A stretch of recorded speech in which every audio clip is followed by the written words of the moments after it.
this tractor was actually my father's tractor, Lawrence Sanders, and it's the tractor, the vehicle that I learned to drive on. When I was a young teenager, I could be persuaded to cut the grass because it involved driving this little tractor, and my dad had got it used. We thought it was a bit of an older tractor then, and he had a mower behind, and we learned some rudimentary mechanics and of course about steering and what you do and you don't do. And so I've done very little work on it really because I'm not by training or inclination terribly mechanical, but I've tried to make sure that parts that were rusted got painted and things that needed work on, I got somebody to do it. And so it starts up and it runs well, and I use it every week still to mow the grass where I live now, and it's a very versatile little tractor. Interesting history that this tractor was made in Coventry, England by a man named Harry Ferguson, who was an inventor of everything from airplanes to different kinds of engines, and he had an extremely successful business with his design, and he was the first person to introduce a three-point hitch at the back with hydraulics so that you could raise the implement you were working with and put it down. And also, if you had a plow that dug into the ground or a very heavy thing, it didn't tip the tractor backwards. Some older tractors would have something hitched on them, and then if that collapsed or, as I say, dug into the ground, then the front wheels of the tractor would go up in the air, and sometimes there were terrible accidents. So, and he built it for the average person to be able to use for many different tasks. And I know I was told years ago that a lot of people who had a 100-acre farm, which at one time was enough acreage to earn a living at for yourself and your family, they could farm a whole farm with this tractor or its counterpart, the Ford 8N, 9N, and 2N. The story is quite complicated, but there was an interesting partnership formed with a handshake between Harry Ferguson and Henry Ford, and then later they had disagreements, and Henry Ford went off and manufactured using the same inventions himself, and he made a fortune out of the tractor too. But this tractor was manufactured in England in 1951 using what had been a factory for building aircraft during the Second World War, and I think there were some immense facilities there that were surplus after the war.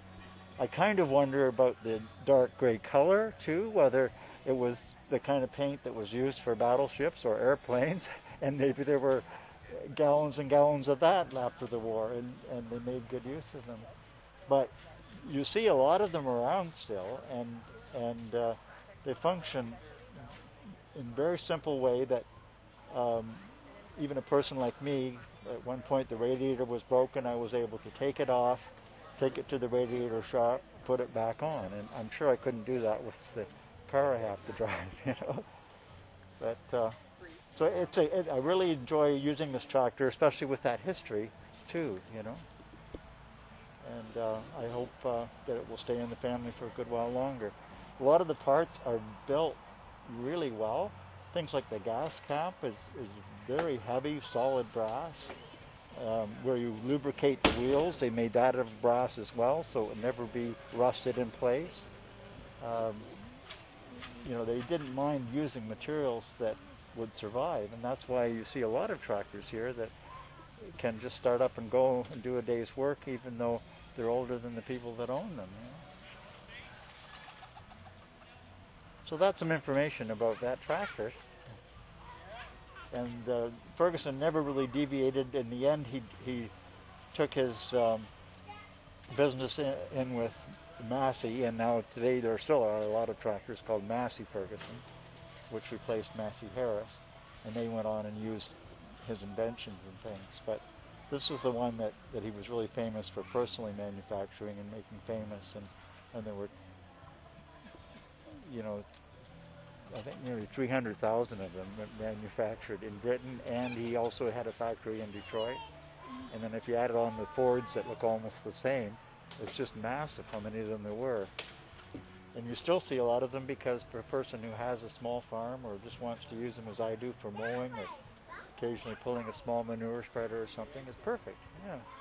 Yeah, it happens to be also made in England, and it was given to me by a friend who had farmed all his life and felt this was his favorite tractor. And after he was in the stage of, not farming anymore and hadn't kept any equipment, he still had this tractor around, and his family said that I was to have it. But it is an interesting parallel because it's about 8 years newer than the Ferguson, but also built in a British factory that I think was, again, something that had been used for war purposes during the Second World War.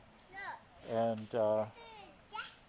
so it's related to all the International Harvester and McCormick ones that you see of different kinds here, but most of them were made in North America. This was made in England, and there's a slightly different one that was made in Germany. But it's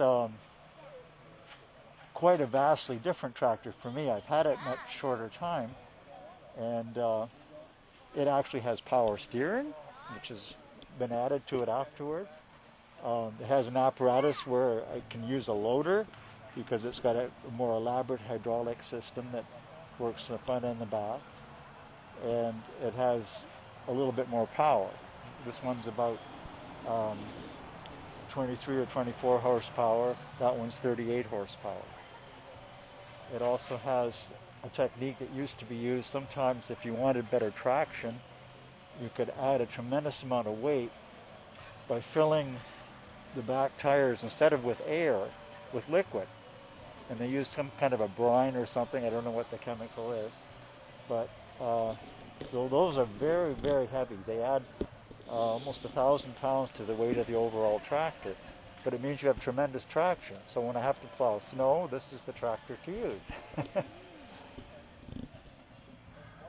But again, it's been fortunately in the hands of people that took care of it, and somebody who I think was quite mechanical in that case, and they had made sure everything worked well. And in the years that I've had it, as long as I keep the oil change and do simple things like that I can understand, it just seems to start up well and it's ready to work. So it's not a restored tractor like some of the ones here look as new, as well in such great condition that they could be brand new. This one definitely doesn't. It still has some dents on the front, which is typical of a loader tractor where they've had a scoop or a bucket on the front, and every once in a while that hits the front of the tractor. And there are other things that show signs of wear.